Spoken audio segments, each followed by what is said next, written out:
เพลียงปีมองในตอนแรงสูบบัวเลยปนว่าเพลียงตั้งปีมองใบให้อะไรถึงมองแผมเชียงấy từ từ đó cá đâyปนมากินcáได้มวนเตียนั่นคือหดเป็นนั่งไงปนมาชอบพร้อมดำเชอคลายคลายไอ้เดี๋ยวไล่ไงนะยอมมาจ้องใจมีแรงจะกันมองปนงอกเงินติดได้คืออากาศเทียดปลายปลัวมีจังมองปนอาจปลาปลานำเจะนำไอ้คลาไอ้ก็โดยเชียบองปอนเป็นทำเจะเต้บองปอนอาจปลาเชียเบิ่มตำซ้อปอนบ้าเบิ่มตำซ้อไว้ดับตักก็บองปอนบ้าไว้ดับตักตามหมดพักก็บองปอนบ้าผู้อากาศเทียดปลายปลัวจังคือมอนบ่ยังดีไปชมក្នុងការកើតនៅជំងឺផ្ដាសាយរាគរោគអីចឹងណាបាទព្រោះអីចាប់នេះភ្លៀងចឹងគឺមើលដូចមន់ខ្ញុំអីនឹងរងអត់ជ្រកទេបងប្អូនបាទអត់ជ្រកទេមកជ្រកតាំងក្រៅហ្នឹងដល់ពេលអញ្ចឹងទៅវាត្រូវទឹកភ្លៀងត្រូវអីហ្នឹងគឺ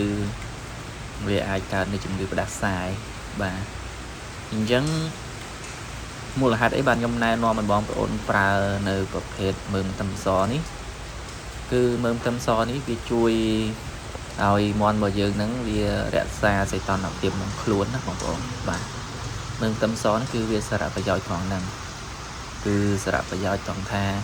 ពេលដែលវាស៊ីវាផឹកទឹកដែលយើងបានត្រាំនៅប្រភេទមើមខ្ទឹមសហ្នឹងគឺ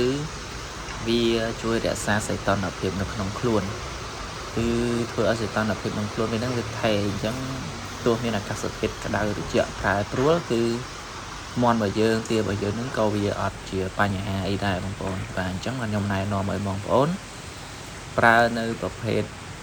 មើមខ្ទឹមសហ្នឹងបើបងប្អូនមានអញ្ចឹងណាបាទប៉ុន្តែបើបងប្អូនអត់មានបងប្អូន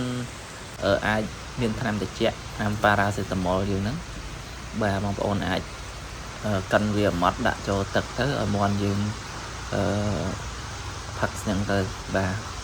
មូលហេតុអីបាទខ្ញុំថាថ្នាំប៉ារ៉ាសេតាមុលវាល្អបាទកាលណាសីតុណ្ហភាពក៏ដូចជាអាកាសធាតុម្ដងក្តៅម្ដងត្រជាក់អញ្ចឹងមិនថាមនុស្សមិនថាសត្វទេបងប្អូនបាទគឺតែងតែប្រែប្រួលអាចព្រឺល្ងាអញ្ចឹងទៅក្តៅស្រាស្រាច់អញ្ចឹងទៅអញ្ចឹងដល់ពេលដែលយើងប្រើនៅប្រភេទថ្នាំត្រជាក់នឹងជំនួយវាជាប្រចាំទៅវាអាចធ្វើឲ្យមន់ទារបស់យើងវាមានសុខភាពល្អបាទហើយពាក់ព័ន្ធនឹងវីដេអូជាច្រើនកន្លងមកនោះគឺខ្ញុំបានធ្វើច្រើនមកហើយបាទពាក់ព័ន្ធនឹងការចាំមន់ទាហ្នឹងបងប្អូនអាចចូលទៅមើលបានហើយគឺមានច្រើនហើយ4-500វីដេអូឯងបងប្អូនបាទខ្ញុំធ្វើច្រើនហើយក៏បងប្អូនគាំទ្រច្រើន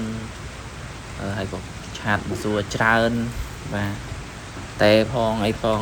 បាទសួរថាដាក់ហ្នឹងទៅជាមែនអត់ហើយ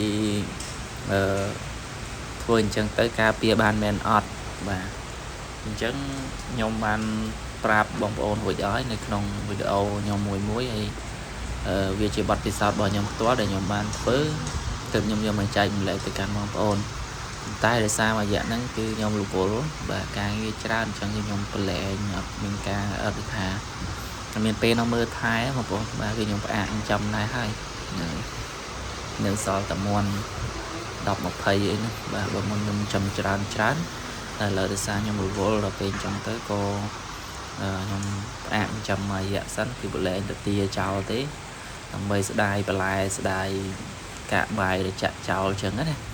អញ្ចឹងគឺខ្ញុំទុកឲ្យទាស៊ីអញ្ចឹងអរគុណច្រើនបងប្អូនទាំងអស់គ្នាកុំភ្លេចជួយចុច Subscribe Channel របស់ខ្ញុំអ្នកមួយផង